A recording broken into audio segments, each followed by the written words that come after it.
If you had $10 billion, would you ever borrow money from a bank? Most people would probably answer, absolutely not.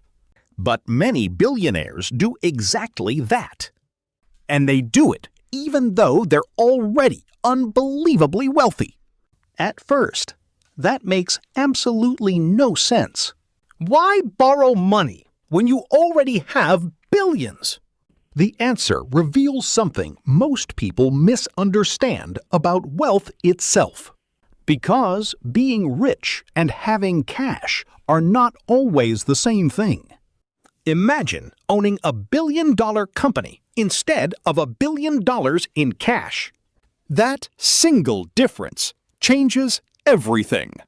Imagine owning a mansion worth $1 billion. Now imagine needing $1 million today.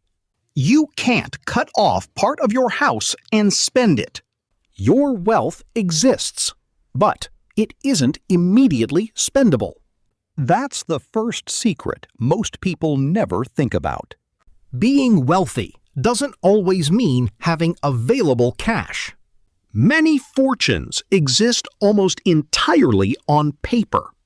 Now, replace the mansion with company shares. That's how many founders hold most of their wealth. Their companies may be worth billions, but those billions are mostly tied to ownership. Selling everything would completely change that ownership. Sometimes founders don't want to reduce their ownership at all. So they begin looking for another option. The first option is simple. Sell some shares. That immediately creates cash. But selling can also have important financial consequences. Taxes may be one consideration, depending on the situation. Future growth of those shares may be another consideration. So some wealthy investors ask a completely different question instead. Instead of selling shares, some investors choose a completely different path. They walk into a bank just like anyone else, but they usually aren't asking to sell anything. They're asking to borrow against what they already own. Those shares can sometimes serve as collateral for a loan. Collateral simply means something valuable helping secure the loan. The bank isn't trusting luck, it's evaluating risk. Every loan begins with one simple question. What happens if this loan is never repaid? That's exactly what banks spend enormous time analyzing. If the assets remain valuable, the loan appears less risky. But markets don't always move upward forever. Sometimes stock prices fall much faster than anyone expects. That's where this strategy becomes much more dangerous. A falling asset can reduce the protection behind the loan. The bank may then require additional collateral or repayment. This is one reason borrowing against assets always involves real risk. It's a financial tool, not a guaranteed shortcut. Used carefully, it can provide flexibility without immediately selling assets. Used carelessly, it can create serious financial problems. That's why this strategy isn't just for anyone. It depends on the type of assets someone owns. It depends on market conditions. And it depends on how much risk someone is willing to accept. Now, the original question starts looking completely different. It was never just about borrowing money. It was really about preserving ownership while accessing liquidity. And that changes how many successful founders think about wealth. But one important question still remains unanswered. If this strategy exists, why doesn't everyone use it? Because the strategy depends on owning the right kind of assets. A paycheck cannot usually serve as strong collateral for major loans.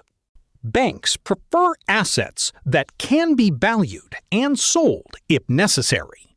Public stocks are often easier to value than private possessions. Real estate can work, but it moves more slowly in stressful markets. Cash is already liquid, but major assets usually are not. Liquidity means how quickly value can become usable money without huge losses. That's why a billionaire can look rich but need cash. That's why a billionaire can look rich but need cash. Ordinary families face a different version of the same problem. Now comes the part that creates so much controversy around billionaires. In the United States, selling appreciated stock can create taxes. Those taxes usually apply when gains become realized through a sale. Borrowing against shares may not trigger that same event immediately. That difference is one reason the strategy attracts attention from everyone. But calling it free money would be completely misleading and dangerous. Loans carry interest, deadlines, and obligations that never quietly disappear. If rates rise, borrowing can become much more expensive quickly. If assets fall, the whole plan can break very quickly. This is why the strategy rewards discipline, not recklessness with debt. Public filings have shown some executives pledging shares as collateral for loans. Elon Musk, for example, has publicly disclosed pledged Tesla shares before. The exact details change, but the principle remains similar across cases. Valuable shares can help unlock liquidity without immediately selling them.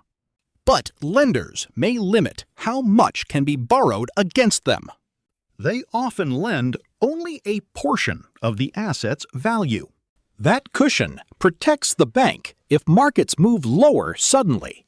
The richer the borrower, the better the terms may become. But better terms do not remove the underlying risk. And this leads to the most uncomfortable part of the story.